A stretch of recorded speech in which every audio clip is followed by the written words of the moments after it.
Salut, on se retrouve pour une nouvelle ouverture de Mailbox Ship My Cards. Donc la dernière date de mars. Donc celle-ci, c'est l'accumulation, on va dire ça comme ça, d'à peu près 3 mois et demi de réception dans ma mailbox US. Donc vous en avez l'habitude, il y a un petit peu de tout. Bon, là c'est quand même très axé trading cards et très axé basket. Voilà, il y a une dizaine d'objets, une dizaine de réceptions. Et puis je vous propose qu'on ouvre ça tranquillement, en live, en tout cas dans les conditions du direct.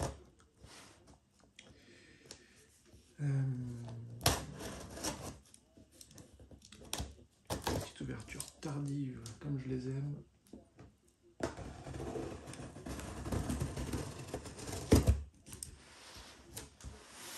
Petit colis d'environ 5 kg, arrivé par FedEx, comme d'habitude. Ship My Cards, pour ceux qui n'ont pas l'habitude d'utiliser leur service, c'est une solution de mailbox, donc de boîte postale, de stockage, solution de stockage aux USA. Et on paye à l'acte, donc au colis. Chaque réception est facturée, contrairement à un de leurs concurrents qui propose des forfaits.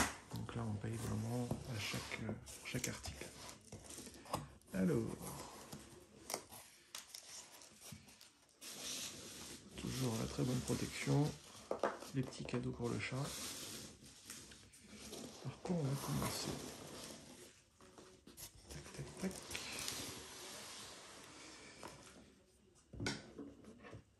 Ce qui est bien, c'est que même si je sais ce que j'attends, leur packaging fait que à chaque fois ça redevient une surprise. Ça, c'est vraiment très agréable.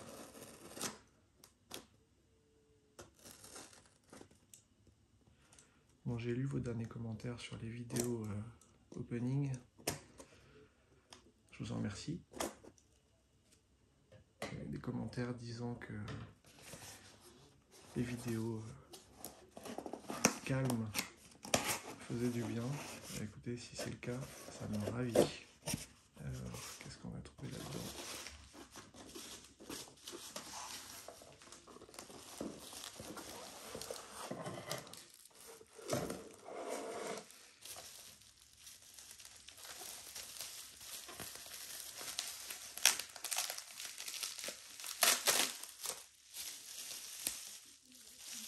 Maintenant que je vous ai dit qu'il y avait principalement du basket, je me rends compte que je vous ai dit n'importe quoi. Il y a aussi très belle chose que j'attends avec impatience en foot. Et je crois qu'on va commencer par ça. Là, c'est un regroupement de plusieurs choses. Alors, yes, je cache un peu pour la suite. Regardez un petit peu de suspense. Alors ça arrive tout petit peu plus tard que ce qu'il aurait fallu. Ce sont des packs, je ne sais pas si vous voyez bien, ce sont des packs scellés de l'Open McDonald's 91. Et on me voit les cartes réfléchissantes. Alors ça c'est très cool. Malheureusement j'ai pas pu tenir l'exposition dont je vous avais parlé pour le PCS. Je venais de déménager pour plein de raisons logistiques. Malheureusement toutes mes affaires n'étaient pas à disposition. Donc j'avais pas envie de le faire à moitié, ça aurait été vraiment dommage. En tout cas ça, ce sont deux petits packs qui s'ajoutent. Alors j'avais les cartes, le set entier d'ailleurs, mais je les avais pas en format scellé. Donc ça c'est vraiment très cool. Alors, pour info, ça vaut vraiment pas grand chose si c'est le genre d'item que vous aimez bien. Pour moins de 10 $, vous pouvez trouver les packs scellés. Ce qui suit est déjà beaucoup plus compliqué à trouver et beaucoup plus cher. Alors, yes. Donc ça, je suis vraiment content parce que ça fait très longtemps que j'en cherchais un. spéciale dédicace à Olivier si tu regardes cette vidéo. Voilà, je suis vraiment super content. J'ai une boîte de cette collection vide, évidemment. Et j'avais toujours pas de pack scellé. Et c'est enfin le cas. JBP en fond. Donc la première collection de Panini et de Trading Cards française, UNFP de 93, 12 cartes à collectionner. Et ça, je suis super content. Et donc, quand j'ai trouvé cette enchère, cet objet listé, le vendeur avait l'air d'avoir quand même pas mal d'objets de Trading Cards Co. Donc je me suis permis de lui demander s'il en avait d'autres. Et il m'a répondu que oui, il en avait d'autres. Et effectivement, dans la foulée, il m'a refait une enchère juste pour moi, pour 3 autres packs. Alors tous, voilà, celui-là par exemple, je me rappelais qu'il y en avait un qui était complètement décentré, on voit bien. Donc ça c'est assez typique de ces années-là chez Panini, au début de leurs expériences dans le domaine des cartes. D'ailleurs ça existait aussi sur les pochettes d'autocollants, mais sur les cartes c'est vraiment très spécifique sur la première collection foot et aussi sur la première collection basket où on a des décalages. Bon, les machines forcément carburaient à fond et il pouvait y avoir quelques loupés en termes de collage ou fermeture des packs. Et on voit bien aussi que c'est vraiment c'était exactement les mêmes machines qui étaient utilisées, juste là au niveau du scellé. Il y avait aussi des coupes un peu plus hautes, un peu plus basses parfois. Bon, là pour moi de toute façon, l'objectif c'est de les garder fermés, donc c'est pas très grave. Mais je suis très content.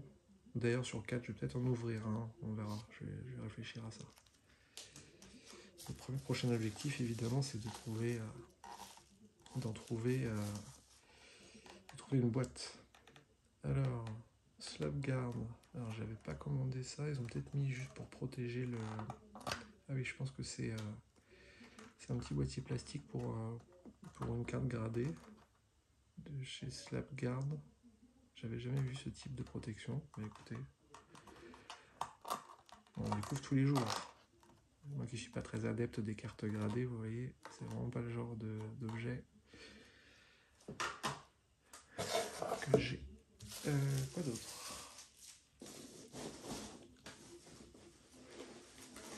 Allez, on enchaîne avec une boîte.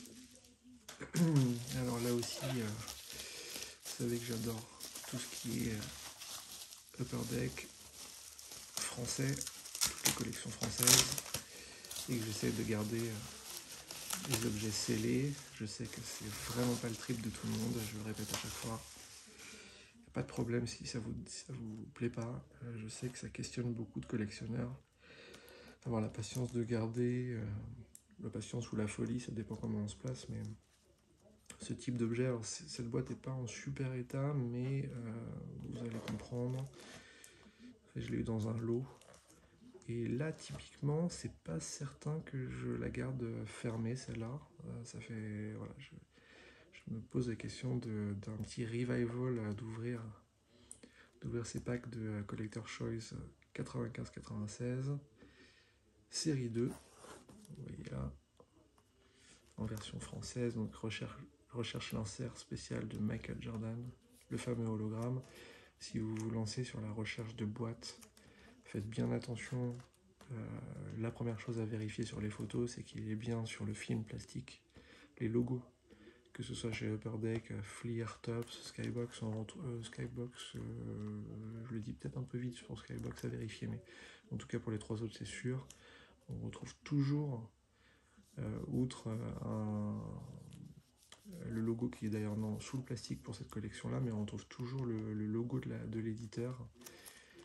Et les films, les boîtes qui sont recellées, qui sont refermées par des faussaires, on peut les appeler comme ça, ne les comportent pas. Donc vraiment c'est la première chose à vérifier. Alors, on continue.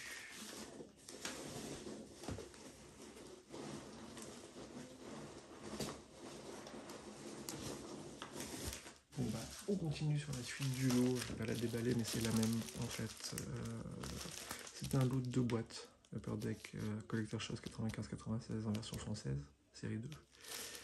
Celle-là doit être un petit peu en meilleur état, donc je pense que je vais en garder au moins une des deux fermées, et puis l'autre, on verra. Je vais peut-être pas m'empêcher de l'ouvrir. On verra ça. Tac. Oui, ça se vaut en fait, hein. C'est pas non plus foufou, mais bon, voilà, je les avais eu à bon prix, donc c'est sympa.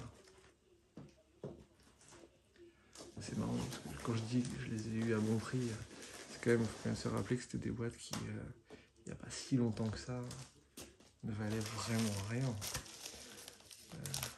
10 $, 15 $. Et que là, on peut atteindre parfois les 100 € facilement sur une boîte. Allez, on continue.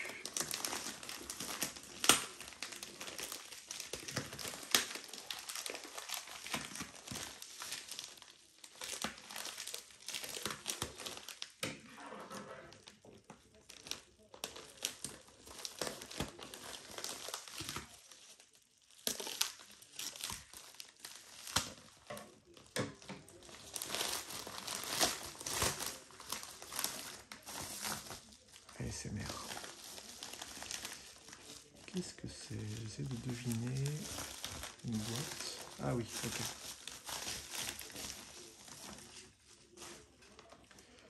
Encore une boîte. J'ai plus de place pour les boîtes, c'est dramatique. Donc cette fois d'autocollant, Upper Deck 97-98. Alors la boîte est plutôt en bon état, même quand même en très bon état. Bon, moi, ce qui me plaît toujours, ce que j'adore vraiment, c'est ça. On voit que c'était un produit qui était vendu à l'international, donc on va retrouver les différents pays avec les différents prix conseillés. En fait, j'ai jamais connu un seul buraliste ou un seul commerçant vendre les paquets plus chers que les prix conseillés. Alors ça serait intéressant de bien comprendre la différence entre prix conseillé et entre guillemets imposé, mais voilà, bon, tout le monde savait qu'une pochette ça valait 2 francs.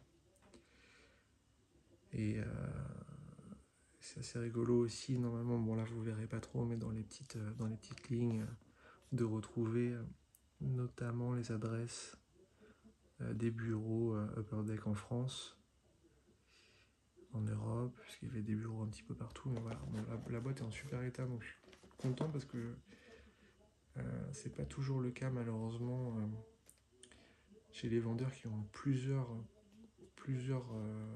ventes de ce type-là, souvent des lots qu'ils ont récupérés il y a 10, 15, 20 ans et qui ont parfois été très très mal conservés, et ils mettent une photo d'une version plus ou moins en bon état, et puis quand on reçoit derrière la boîte, elle est complètement défoncée, et franchement ça arrive vraiment très très souvent.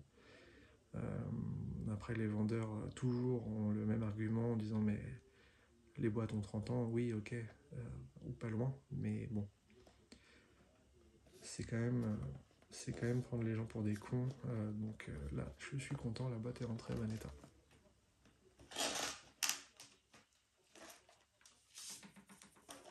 Alors on continue. Et ben encore une boîte, hein. Alors celle-là, bon, vous allez dire que je radote, et c'est vrai, je radote, c'est l'âge, vous m'excuserez. Mais encore un souvenir vraiment fort pour moi. Donc je suis très content de la récupérer scellée. Là aussi, c'est le genre d'objet que encore pas si longtemps on pouvait récupérer pour quelques dollars, puis quelques dizaines. Globalement, là on est sur une petite centaine de dollars. On a vu les versions Upper Deck et on passe à la version FLIR. Donc voilà ce que je vous disais tout à l'heure.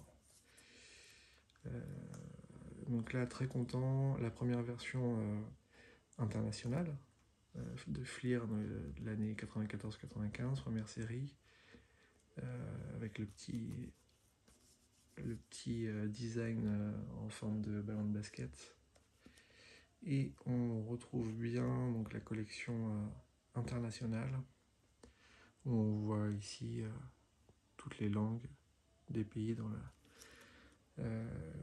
où était distribuée la collection, et là aussi de la même façon avec les prix. Donc où sommes-nous? Panini Espagne, France Images, c'est évidemment ce qui m'intéresse encore plus, puisque pour rappel, Fleer à cette époque-là était distribué par Panini, non pas par bonté d'âme, hein, mais bien parce qu'il faisait partie du même groupe avec Marvel. Donc c'est hyper intéressant, c'est une époque qui est extrêmement intéressante. Quand on était gamin, j'avais 12 ans, évidemment, c'est pas le genre de choses qui me souciaient, mais aujourd'hui c'est vraiment le genre de choses qui m'intéressent beaucoup. Donc 5 francs la pochette, et j'ai un souvenir vraiment particulier avec cette collection, puisque c'est la première boîte que j'ai vraiment récupérée. Je me rappelle exactement où. C'est mon grand-père paternel qui m'avait acheté chez le buraliste alors que j'étais en vacances chez eux dans un petit village. Il devait rester, souvenir, une bonne dizaine de paquets. Et il m'avait acheté la fin de la boîte, donc tous les paquets, et j'étais reparti avec la boîte que j'ai toujours. Bon là, elle est vraiment comme neuve, elle est en super état, donc je suis très content. Si on devait analyser cet achat, je pense que voilà, il y aurait une petite recherche d'un joli souvenir d'enfance ou de jeune adolescence, mais voilà, très content de récupérer ça pour ma collection. Et celle-là, je pense que je vais la protéger avec une boîte en acrylique. Je vous montrerai si ça vous intéresse par qui je passe pour faire ça et le rendu. Allez. Alors ça c'est lourd. Là aussi c'est un objet qui aurait eu bonne allure dans une vitrine pour le TCS. Alors on n'a pas pu le faire lors de cette édition, mais ça ne veut pas dire que ça n'aura pas lieu une prochaine fois. J'espère le plus tôt possible. J'avais vraiment acheté énormément d'objets relatifs à la relation McDo, NBA, Co. Et bon, ça serait vraiment trop dommage de ne pas pouvoir vous les montrer. Donc, ce billet, alors, bon, ça me questionne pas mal. J'ai longtemps hésité à l'acheter. Si vous fouillez un petit peu sur eBay, vous en trouverez d'autres. Celui-là, le tarif était plutôt intéressant. En tout cas, j'ai attendu suffisamment pour pouvoir l'avoir à un tarif plutôt attractif. Donc, vous voyez que le ticket est dans un case très épais. C'est un bel objet.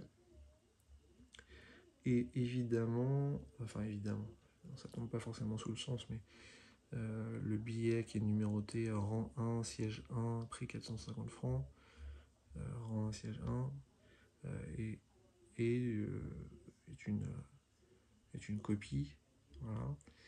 Je suis passé à côté de plusieurs billets officiels, découpés, des vendeurs qui est un peu difficile, les vendeurs qui répondent pas. Bon, voilà, j'ai trouvé ça l'objet plutôt cool, plutôt sympa, mais ça n'est pas un billet officiel, et je sais pas du tout dans quelles conditions c'était vendu, distribué, offert. Donc voilà, si vous avez la réponse par rapport à ça, je suis très preneur. Et on retrouve un des sponsors de l'événement en 91 à Bercy, Upper Deck, qu'on retrouvait tout autour du terrain sur les fameuses publicités dont je vous ai déjà partagé pas mal de photos et d'autres choses. Voilà. Alors,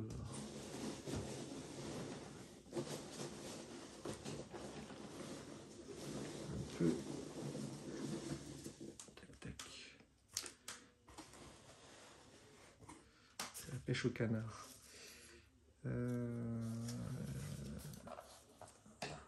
C'est pas un document cette fois-ci. J'ai pas souvenir d'avoir acheté de documents de magazines ou autres aux USA en tout cas. Ça va un petit peu avec une partie de ce que je vous ai déjà montré. Tac, tac. Voilà. Un album neuf. 32 pages sticker album qui va en fait tout simplement avec la boîte d'autocollants que je vous ai montré tout à l'heure, donc avec des planches. Là c'est la version starter pack américaine. Et ce qui m'a un petit peu questionné, c'est qu'on va retrouver notamment les prix pour la Belgique et les Pays-Bas et les prix pour tous les autres pays qu'on a vu tout à l'heure. Donc finalement j'ai l'impression que c'est un produit qui était... Enfin, moi j'ai pas le souvenir de l'avoir vu sous ce format. Donc ils ont dû juste repackager, parce que là on retrouve le prix pour la Belgique de l'album. Donc je pense que l'album c'est vraiment l'album international et que le package sous format starter pack comme ça, c'est un produit vraiment purement américain.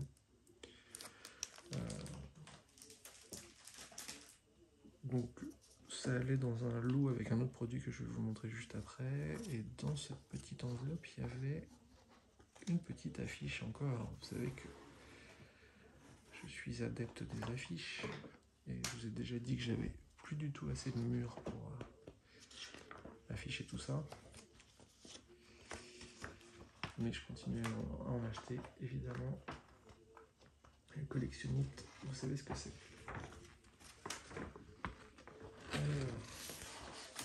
Celle-là est très très belle.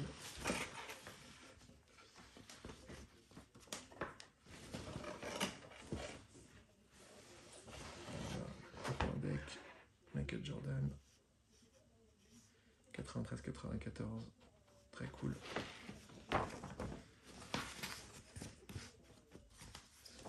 Bon, je pense que je devrais pas vous montrer ça parce que à chaque fois que j'en montre dans les jours qui suivent, évidemment, les enchères s'enflamment sur celles qui sont encore en vente. Je plaisante, hein, évidemment. Vous pouvez y aller, il reste.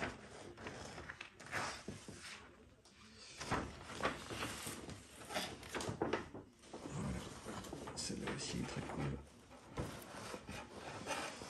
Upper Deck, Holojam, Michael Jordan.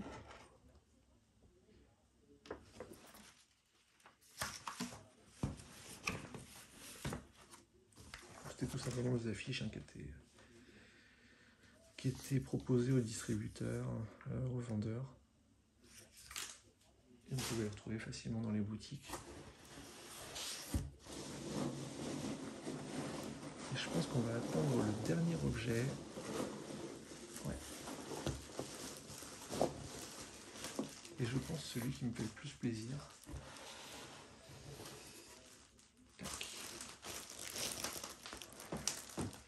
Qu'est-ce que c'est que ça, les amis?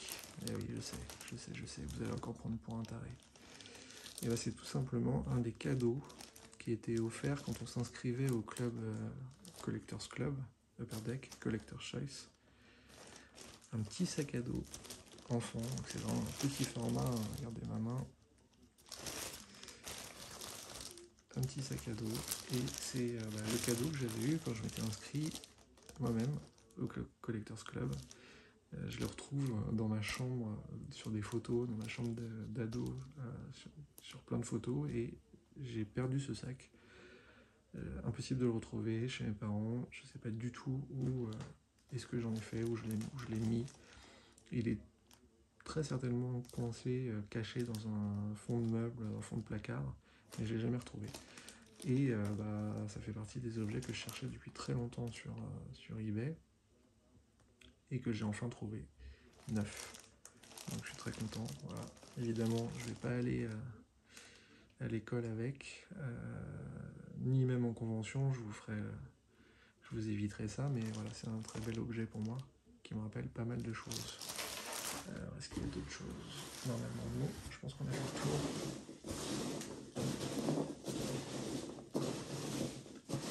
Et voilà, on a fait le tour. Bah écoutez, merci pour votre temps. J'espère que la vidéo vous a plu, et si c'est le cas, n'hésitez pas à me le dire pour que j'en refasse d'autres et que je continue à vous partager mes ouvertures. A plus.